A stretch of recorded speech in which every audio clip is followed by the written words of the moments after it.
This is Skirmish Han Solo in 2 minutes, let's go! Like many of the unique figures at the time, Han Solo was horrendously overcosted for the abilities and stats that he had when he was released in the core set.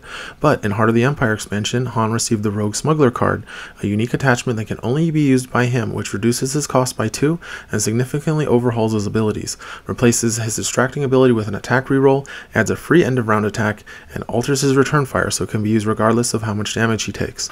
This has made Han one of the strongest figures in the Rebel faction, even to this day. When running Han in a list, it is a good idea to maximize your activation count to make sure you are getting in the last activation at the end of round 1, which will allow you to position Han with perfect information to get an ideal end of round attack off. Generally, you want at least 8 activations in a Han Solo list.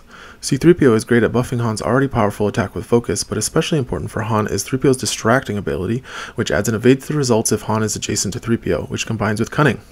Cunning is not limited to once per attack, so he can also get an extra block if he rolls an evade on the defense die.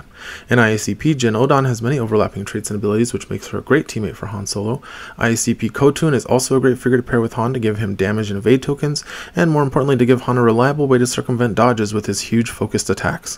One of Han's strongest defensive tools is On the Lam, a 3-point card that allows him to break line of sight from his attacker mid-attack and force the attack to miss.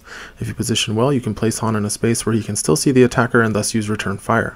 Han also has access to run for cover, which in certain situations can be used to make long-ranged attacks miss if you remove a blue or green die.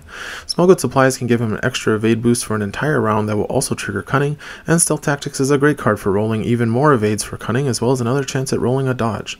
Tools for the job can be used to add a red dice to Han's attack. Many opponents will try to play around Han's return fire by using other figures to block line of sight from Han to the attacker, which makes Marksman a great card to include in a Han Solo list. Veteran Instincts is another great card for Han, giving him a damage power token to combine with focus, and an evade token to trigger cunning. Han's health to cost ratio is relatively low, so it's important to make sure you have ways to increase Han's defenses before you send him out into battle, otherwise he can die very quickly. Thanks for watching.